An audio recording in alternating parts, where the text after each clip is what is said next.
నెమ్మదిగా ఉండు. ఆఖరికి చావైనా సరే, నీకెంత కంపెనీ జబ్బున్నా ఆయన సెలవు లేకుండా చావు కూడా రాదు. అంతే. దేవుడు స్వస్థపరచగలడు. ఆయన చిత్తమైతే ఒక రిపోర్ట్, నీ రిపోర్ట్ అద్భుతంగా మార్చి ఒక సాక్షిగా నేను నిలబెట్టగలడు. మిగిలిన వాళ్ళకి జరిగిందంటే వాళ్ళెవరికి జరగంది నీకు జరగవచ్చు. వాళ్ళెవరికి చిక్కని కృప నీకు చిక్కొచ్చు. వాళ్ళెవరికి దక్కని భాగ్యం నీకు దక్కొచ్చు. కరోనా టైంలో 70 శవాలు లేచిపోయినాయి కిరణ్ చుట్టుపక్కల. 70 శవాలు. డాక్టర్ గారు అన్నాడు, డాక్టర్ సుబ్రహ్మణ్యం గారు, దేవుని బిడ్డ, ప్రార్థనా పరుడు, కిరణ్ అన్న దగ్గరికి వెళ్ళి చెప్పాడు, కిరణ్ అన్న, వాళ్ళెవ్వరికి లేని నీకుంది దేవుని కృప, నీకేం కాదన్న ధైర్యంగా ఉంటా, నీకు ఇస్తాడు. ఇదే అనుకో, వాళ్ళకు లేనిది నాకుంది దేవుని కృప.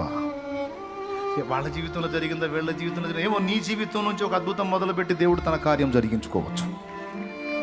దానికి నువ్వే కేంద్ర బిందువు కావచ్చు. ఓకే, కాబట్టి ఎందుకు నిరాశపడాలి?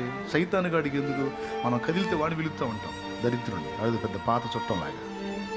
వాడు చుట్టం కాదు, వాడు చుట్ట. సాధ్యమైనంత ఎడంగా ఉంచాలి వాడిని, దరిద్రుణ్ణి, గబ్బెదవా. వాడు చుట్టం కాదు, చుట్టవాడు. చుట్టపోగా అక్కడ తగిలితేనే మనకి ఎక్కడ తిరుగుతుంటుంది తల. అది దరిద్రుడు. మనం కదిలితే దేవుణ్ణి పిలుచుకోవాలి. చెప్పండి, ఇప్పుడు పాడండి.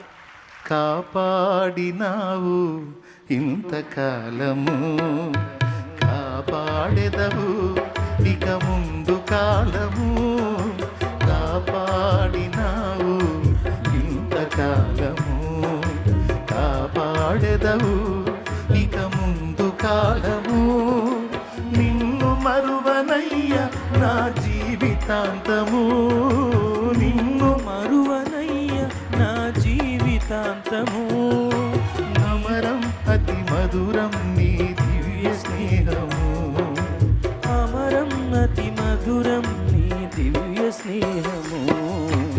నిన్ను మరువనయ్య నా జీవితాంతము, నిన్ను మరువనయ్య నా జీవితాంతము. నీకే నీకే నా బ్రతుకు సొంతము, నీకే నీకే నా బ్రతుకు సొంతము. అందుకొనుము దేవా ఆరాధన, నా దీన స్తుతిని